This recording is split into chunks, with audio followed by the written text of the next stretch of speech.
يسعد لي أوقاتكم يا أحلى عيلة. من تحضيراتي لتاني يوم بالشهر الفضيل دجاج مشوي بخلطة أول مرة بجربها، بس عن جد الطعمة رهيبة، والدجاج طلع مقرمش من برا وطري من جوا مثل الزبدة. بنصحكم تجربوها. طبق شهي وزاكي بنقدمه على سفرة رمضان. بنقول بسم الله. المقادير بسيطة وهي استخدمت دجاج سادية نوعية جيدة وبيستوي بسرعة. طبعا بشتري مفرز بنطفه وبنقعه بمي وخل وملح أقل شي ساعتين. بعدها بغسله بنطفه بوعاء غميق. بضيف نصف كوب من زيت الزيتون، ربع كوب من الخل، ثوم مهروس حسب الرغبة، بصل مفروم عدد 2.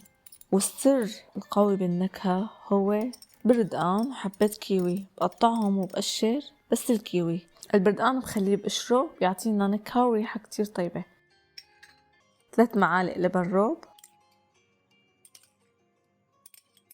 وبضيف البهارات المشكلة، فلفل، ملح، بابريكا، بهارات الدجاج، بخلطهم مع بعض.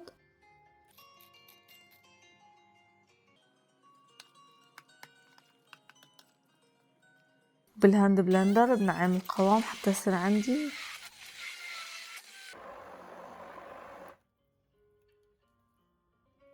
بهذا الشكل. بنزل الدجاج وبغمسه بالخليط حتى ياخد كامل النكهة، وبنعمل شقوق فيه حتى يدخل الخليط للداخل. طبعا انتو عملوها بعد الغسيل، انا نسيت وعملتها بعد التغميس. وبفضل انه نتركه ليلة كاملة حتى يغب مكونات وياخد كامل النكهة. واذا كتير مستعجلين اقل شي نتركه ساعتين. انا تركته بالبراد ليلة كاملة. وقت الشوي انا مقطعة خضار مشكلة، بنزل عليها الدجاج واي زيادات طبعا بترجع لإلكم. ضفت فطر فريش وتوم صحيح،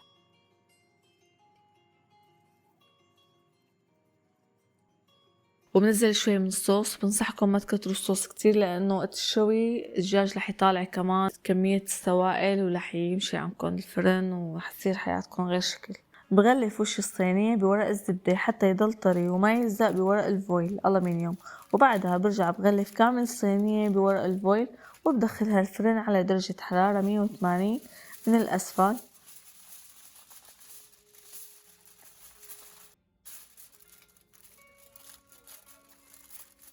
حتى تستوي عندي. بعدها بطالع الصينية وبدهن الوش بصوص أنا حضرته مكون من معلقة كاتشب ومعلقة باربيكيو ومعلقتين زيت، وبدهن الدجاج وبدخلهم وبحمر الوش. وهذا الشكل النهائي. الله الله على الريحة والطعمة ما شاء الله. هيك طبقنا اليوم خلاص. بتمنى فيديو اليوم يعجبكم، ما كنت طولت عليكم. صيام مقبول، افطار شهي. حبايبي اللي عم يتابعوني اول مرة فضلا وليس امرا تضغطوا على زر الاشتراك وتفعيل الجرس حتى يصلكم اشعار بكل شي جديد. تكبر عيلتنا فيكم.